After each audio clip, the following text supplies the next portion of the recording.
Welcome back, YouTubers. Today we're talking about mobile phones.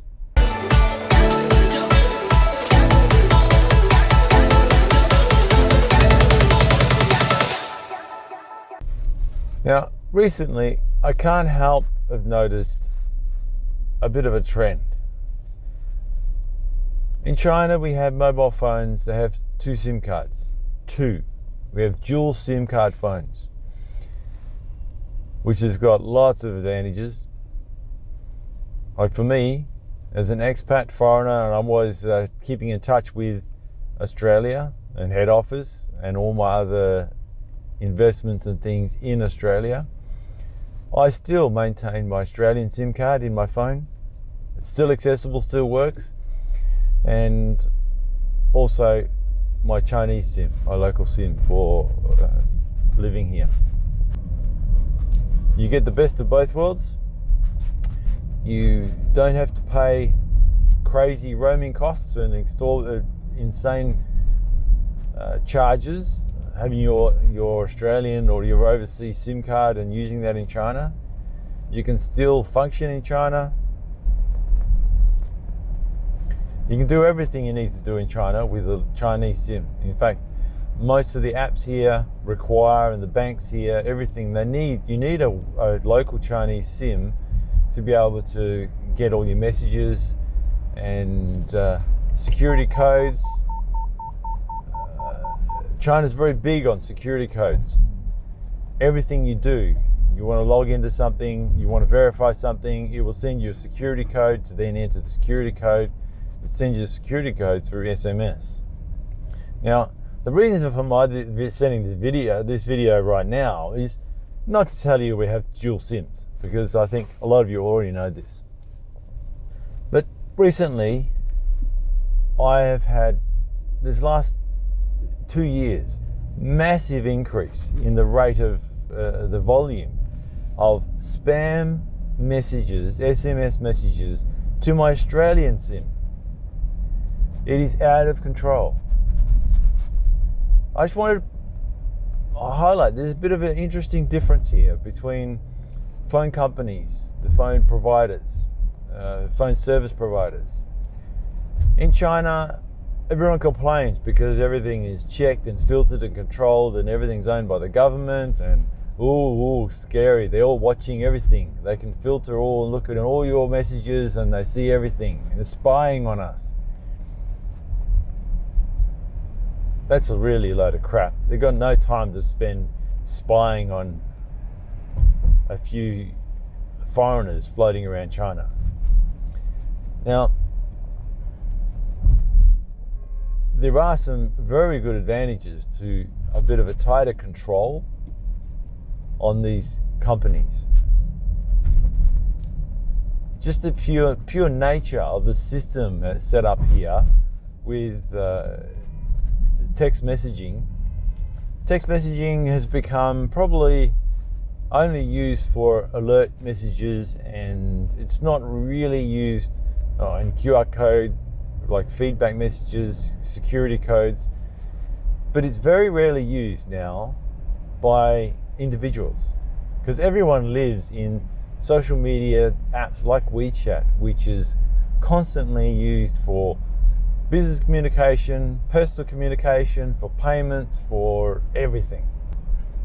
So SMS messaging is probably a side issue for Chinese. Now, my Chinese SIM, I get zero spam messages trying to sell me shit, links for me to download, things for me to click on, all these offers from shops saying, hey, come on down, get 20% off, hey, don't forget this, or hey, you've now just won a prize, click on this link. You get none of this crap in China. The Chinese government has set up a system with these phone companies and the software setup is beautiful. I get nothing. Yet my Australian SIM, I'm right today, I still get 8, sometimes 10, sometimes even 15 messages of spam especially around the height of the Christmas seasons, when shopping season's coming and all these vendors are trying to pump out lots of offers and catch you and get you to buy crap. Cannot believe it. And recently it's been increasing and increasing and increasing. It's driving me insane. The only time I spend now using my Australian SIM card is receiving spam messages and having to delete the bloody things all the time. So it doesn't matter if I try to block them. I've tried many times to block a lot of these, but in Australia, these spam messages, they're sent out through computer systems from dummy phone numbers. They're not using real mobile phone numbers. There's a mobile number will appear on the screen, but you can't reply to them. They're just bashing you with information and trying to incite you to do shit. In China, every phone number that is allowed on the network, allowed to transmit on the network, must be registered with an individual. It must have an ID number attached to it. So there's no way you can have a computer system in China generating messages and spamming them out through bogus bloody phone numbers. So another reason why you can't get these spam messages coming into your SMS in your phone. Only information you get in your phone in China is real information, important information, useful information, not spam.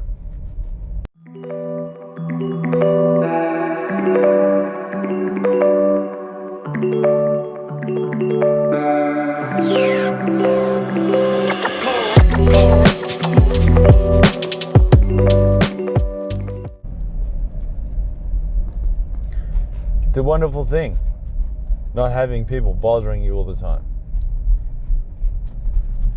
Of course, in China, there must be companies trying to market their stuff to you and incite you to buy stuff. That happens in the shopping apps. When you go to a restaurant, if you want to buy something, use your WeChat. You have to scan an app or scan a QR code to register to the restaurant, basically. And then within WeChat, only within the mini app, you can get little messages inside that. But after you've left the restaurant, if you think you're not going to go to that restaurant again and not interested, it's really simple. You just unfollow that restaurant and it disappears out of your phone.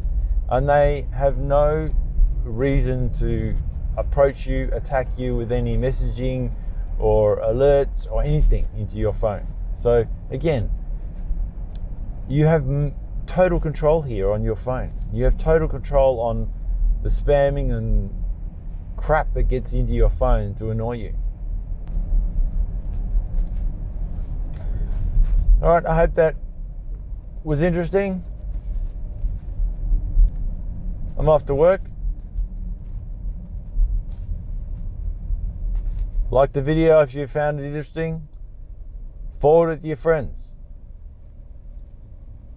Bitch to them about the spam messages in your inbox and how they don't get them in China. Tell everybody. It's a wonderful thing. Love it. Have a good day. Don't forget to subscribe. Till next time. Be safe.